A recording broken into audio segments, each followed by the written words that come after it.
I think Satan would love nothing more than to keep Christians stuck in fear, control, and comfort when God is so clearly calling us into deeper obedience.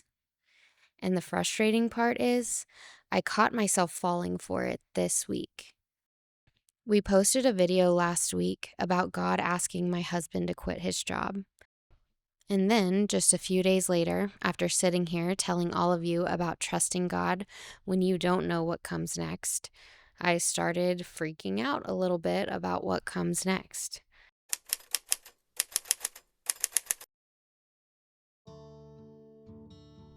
If you're new here, I'm Leah, and on this channel we talk a lot about slowing down and what it means to live a more intentional life rooted in Christ. Our last video got quite a bit of traction, and reading through some of the comments, we realized there were probably a couple things that we could have explained a little bit better. One of the big ones was that several people got hung up on the fact that we said Jacob heard God tell him to quit his job. So to clarify, he did not hear an audible voice. God spoke to him through teachings and scripture, through the other men who had walked through similar situations. His spirit knew, and when he told me, my spirit knew too. There was absolutely no doubt. It was something that we had been praying over for a long time, something that God had been leading us toward for years. There was just so much peace about the whole situation. And I do think sometimes Satan can use little details to distract us from the bigger story, because the bigger story I saw in those comments was actually really beautiful. So many of you were saying that God is asking you to do the same thing or something similar. Maybe he's not asking you to quit your job, but he's asking you to leave something or start something or slow down or just trust him in an area that doesn't make sense on paper. This is actually a conversation that's been happening in our little community for a little while now. There are so many Christians who feel like God is calling them out of their comfort zones into something they never expected. And that's why I wanted to make this video, because saying yes is one thing. Trusting God with what happens after the yes is something completely different. Reading through some of the comments, some people seem to think that Jacob left the fire service so that we could start a ministry. But that's not really how we see it. Jacob and I believe that our entire life is ministry. It is God's ministry. Yes, Field of Boaz is a part of our family's ministry, but ultimately all of it is God's ministry. If God called me tomorrow to become a tax consultant, which he definitely would not, because I know absolutely nothing about numbers or taxes, but if he did, that would somehow be a part of the ministry of my life too. Raising our boys is our ministry. Serving people in our community is ministry.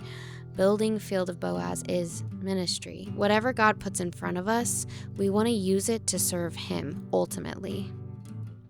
And here's where it gets a little ironic, because if I really believe that, if I really believe this is God's ministry, if I really believe our lives completely belong to him, then why was I sitting at my computer the other day feeling the weight of our family's future and finances all at once?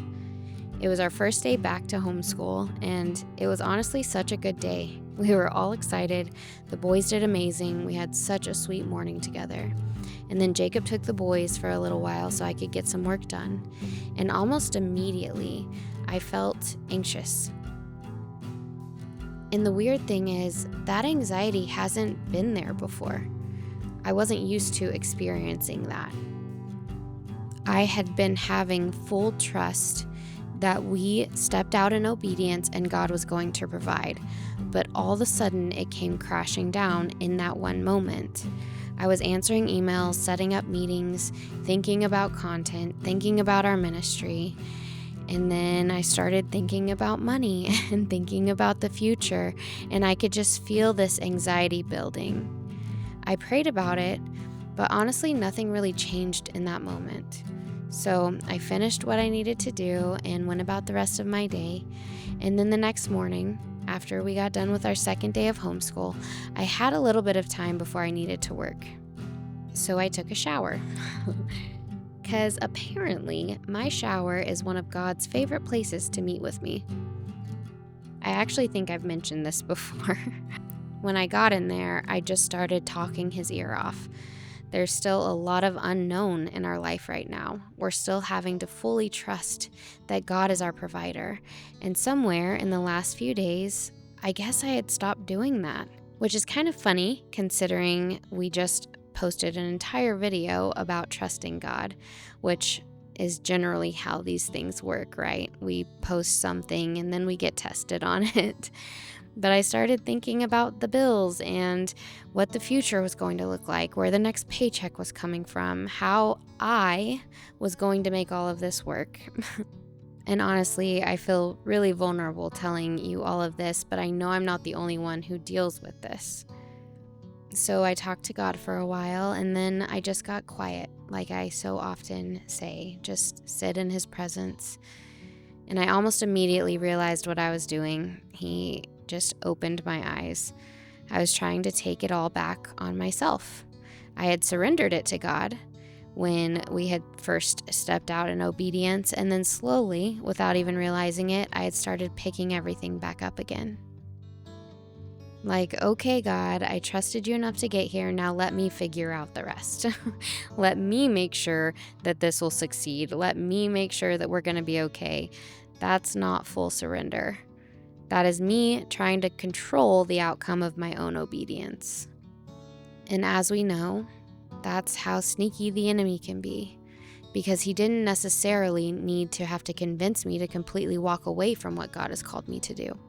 If he can get me anxious enough about the outcome, obsessed enough with how we're going to make enough money to pay bills or take care of the house, consumed enough with what happens next, then he can steal the peace out of my obedience. He can make me believe that obedience isn't enough, that I also have to control the outcome, and I don't. That is not my job. That is God's job. And I think that's where so many of us get stuck. Maybe you have already said yes to God. Maybe you have already stepped out. Maybe you are doing exactly what he's asked you to do, but now you're trying to carry everything that comes after. What if I fail? What if God doesn't provide the way I think he should? And before we know it, we are so stuck in the weeds of anxiety and control and money and comfort and security that we've lost the peace that came with surrendering in the first place. And I think God is calling us to something higher than that. When I say higher, I don't necessarily mean bigger. I don't mean a bigger platform or more money or quitting your job and starting a ministry, unless he's calling you to that. I don't mean some huge calling by the world standards that everybody can see, right? Higher doesn't necessarily mean bigger. It means surrendered. Trust me.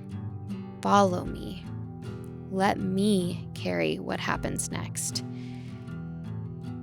When I realized what I was doing, the conversation with God completely changed. I honestly had joy. I stopped asking how to show me how everything was going to work and started asking myself some questions. Questions like, excuse me, miss, what are you doing? Why are you trying to take this back on when you didn't even want it in the first place? I don't want it. I don't want the responsibility of orchestrating my life. That is way too much pressure. And in the past, when I've tried to, I've messed it up countless times. I don't want to carry something that God never asked me to carry, so I gave it back to him, and I told him, I am just going to do the next right thing. I literally said those words out loud. That's it. That's all I can do. I homeschooled my boys that morning because that was the next right thing after I woke up. I took a shower and spent some time with God because that was the next right thing. I had to get my heart right. I went and hugged Jacob because I knew that that was the next right thing. And then I sat down and I did the work he put in front of me for that day. And tomorrow, we'll figure out tomorrow. And if you're a small business owner, you know that you do have to plan strategically for the future. That is not what I'm talking about. I'm talking about the weight and the burden of tomorrow. We can plan for tomorrow, but we don't have to carry it today. This made me think about a conversation Jacob and I had recently, and I'm going to say it in a lot fewer words than were actually spoke, but I asked him, what if we're barely scraping by forever? Would we still do this? Would we still be obedient and live out the ministry that God has given us? What if we never have the money to travel the way we would love to? Would we still do it? What if following God never gives us the version of success that we imagine or that the world says is good? Would we still follow him? I don't think even a second went by and we both said yes. Because this earth is fleeting. Our lives are so short. And ultimately, throwing everything else away, we have one call on our lives, and that is to serve our Master, to love God with all of our hearts, and to be obedient with whatever he puts in front of us. For one person, that might look like preaching to millions. For someone else, it might look like working in an insurance office, or raising your children, or making dinner for the family down the street. The size of the thing isn't what makes it important. The obedience does. Because what the world says is worthy, what the world says is good, is not what God says is worthy, is not what God says is good. God didn't promise that being obedient meant that everything was going to be easy, or that everything was going to work out exactly how we want it to. Of course not. We don't know what's best for us. How could we know what's best for us? We can't see the big picture like he can. He is faithful. He will provide what we need. But what we need might not always be what we want, right? I know that God will give us the resources that we need to carry out his plan. Nothing more, nothing less. Just what is right for the season that he has us in. And I'm okay with that because ultimately I trust him. And when I really stop to think about it, what a beautiful life we already have. Truly, even with hard things and unknowns, God has already blessed us beyond anything I could have ever asked for. So I'm going to wake up, I'm going to work, I'm going to serve, I'm going to give, and I'm going to keep doing whatever God puts in front of me. Jacob and I want our boys to grow up watching what it looks like to be servants of the Lord, not just when following him makes sense or when it's comfortable. So if you do feel like God is calling you to something, or maybe you've already said yes, but now you found yourself stuck in the weeds, worrying about everything that comes after your yes, don't let the enemy convince you that you have to carry the outcome. You don't. Jesus didn't tell us to take up our cross once we had the 5-year plan figured out. He said to take up our cross and follow him. That's it. Follow him. And something beautiful about God, the second I gave it back to him, in the shower, talking to him, I can tell you honestly, truly, my anxiety is gone. And the crazy thing is, nothing about our circumstances changed. All of the unknowns are still unknown. I just remembered who was carrying them. If this video resonated with you and you want to join our community, the Unhurried Life is the course I created about learning to live by God's peace in a world that's pretty much the opposite of peaceful most of the time. So I'll have that linked below. And if you're tired of the internet and computers and phones and you would rather meet me in a more tangible way each month, you can join the Unhurried Letters. I'll put that link below too. But either way, I'm just really glad you're here, and we are so thankful for your support and your sweet comments, truly. I'll see you soon.